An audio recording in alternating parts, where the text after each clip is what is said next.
गवाक्ष में आप सभी का स्वागत है। राम लक्ष्मण परशुराम संवाद भाग 1 हम पढ़ चुके हैं। शुरू करते हैं उससे आगे भाग 2 में। परशुराम ने जब लक्ष्मण से कहा कि तुम काल के वश में हो, इसलिए सोच विचार कर नहीं बोल रहे हो और शिव धनुष को सामान्य धनुष जैसा बता रहे हो। इसके बाद लखन कहा हंसी हमरे जाना, सुनऊ देव सब धनुष समाना। हंसी हमरे में ह वर्ण की आवृत्ति होने के कारण अनुप्रास अलंकार है। हमरे जाना हमारी समझ से। लखन कहा हंसी हमरे जाना, परशुराम की बात सुनकर लक्ष्मण हंसकर कहने लगे, सुनऊ देव सब धनुष समाना। हे देव सुनिए, हमारी समझ से तो सभी धनुष एक समान हैं। काछत लाभ जून धनु तोरे, देखा राम नयन के भोरे। क्षति हानि, लाभ लाभ, जून जीर्ण अर्थात पुराना, भोरे धोखा होना या भ्रम होना। काछति लाभ जून धनु तोरे, इस पुराने धनुष के टूट जाने से किसी को क्या लाभ और क्या हानि है। देखा राम नयन के भोरे, श्री राम को तो इसे नया समझने का भ्रम हुआ, अर्थात उन्होंने सोचा कि यह नया है और उन्होंने इस धनुष को नया होने के रूप में ही देखा। छुआ तो टूट रघुपत ही न दोषु, मुनि बिनु काज करिय कत रोसु। तो मुनि बिनु काज करिय में कौ वर्ण की आवृत्ति होने के कारण अनुप्रास अलंकार है। तो छुअत छूते ही, दोषु दोष, करिय कर रहे हैं, रोसु रोष अर्थात क्रोध, कत क्यों। तो छुअत टूट रघुपति है न दोषु। लक्ष्मण कहते हैं कि श्री राम के छूते ही यह धनुष टूट गया, तो इसमें उनका कोई दोष नहीं है। मुनि बिनु काज करिय कत रोसु, हे मुनि आप बिना कारण ही क्यों क्रोधित हो रहे हैं। बोले चिते परसु की ओरा, रे सट सुने स्वभाव न मोरा। तो सट सुने स्वभाव में फिर सौ वर्ण की आवृत्ति है, इसलिए यहाँ भी अनुप्रास अलंकार है। चितय देख कर, परसु हर्षा और सट दुष्ट।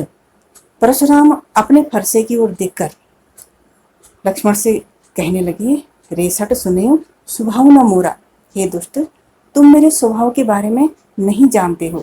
बालों को बोली बधो नहीं तो ही, केवल मुनि जड़ जान ही मोही। तो बालों को बोली बधो और जड़ जाने में अनुप्रास अलंकार है।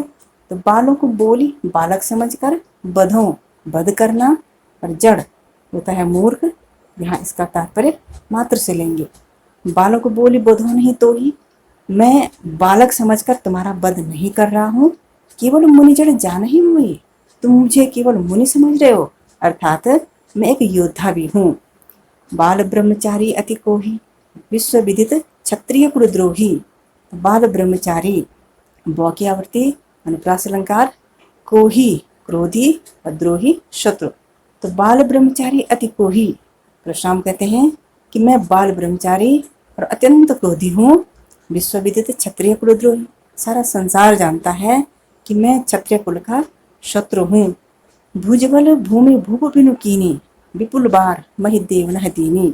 तो भुजबल भूमि भूप भवन की आवृत्ति के कारण अनुप्रास और विपुल बार में ब की आवृत्ति के कारण अनुप्रास। भूप राजा, विपुल अनेक, महि देवना ब्राह्मणों को। भुजबल भूमि भूप बिनु कीनी, मैंने अपनी भुजाओं के बल पर पृथ्वी को अनेक बार राजाओं से विहीन कर दिया। विपुल बार महि देव नह दीनी, और अनेक बार उसे ब्राह्मणों को दे दिया, अर्थात पृथ्वी पर ब्राह्मणों का राज्य स्थापित कर दिया। सहस बाहुभुज छेद निहारा, परस विलोप महिप कुमारा। भुज भुजाओं को, छेद निहारा काटने वाला, विलोप देख, महिप कुमारा राजा के पुत्र। तो सहस बाहुभुज छेद निहारा, परस विलोक महिप कुमारा, हे महिप कुमार, हे राजपुत्र।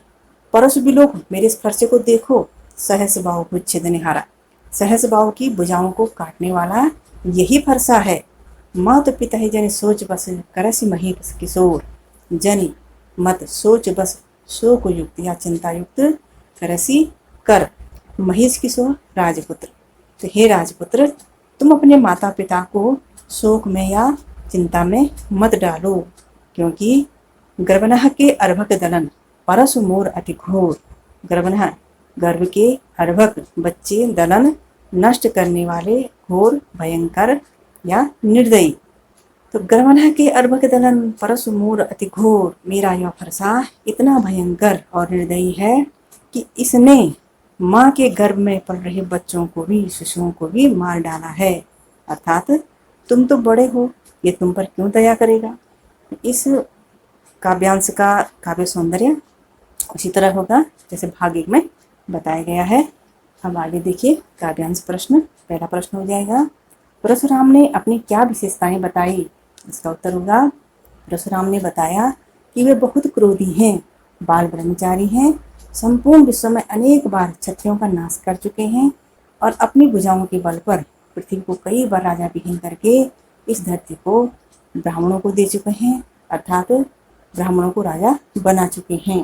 दूसरा प्रश्न, परशुराम लक्ष्मण को क्यों नहीं मार रहे हैं। इसका उत्तर हो जाएगा कि बालक समझकर परशुराम लक्ष्मण को नहीं मार रहे हैं। तीसरा प्रश्न, लक्ष्मण ने परशुराम से क्या कहा। इसका उत्तर हो जाएगा, लक्ष्मण ने परशुराम से कहा कि हे देव सुनिए, हमारी समझ से तो सभी धनुष एक समान हैं। इस पुराने धनुष के टूटने से क्या लाभ और क्या हानि। श्री राम ने इसे नया समझकर छुआ और उनके छूते ही टूट गया, इसलिए इसमें श्री राम का कोई दोष नहीं है। आप किस कारण क्रोधित हो रहे हैं। चौथा प्रश्न, परशुराम के क्रोध का कारण क्या है। उत्तर कि परशुराम के क्रोध का कारण शिव धनुष टूटना है, साथ ही लक्ष्मण द्वारा धनुष को पूरा ना बताना भी उनके क्रोध को बढ़ा देता है। इससे आगे अगले भाग में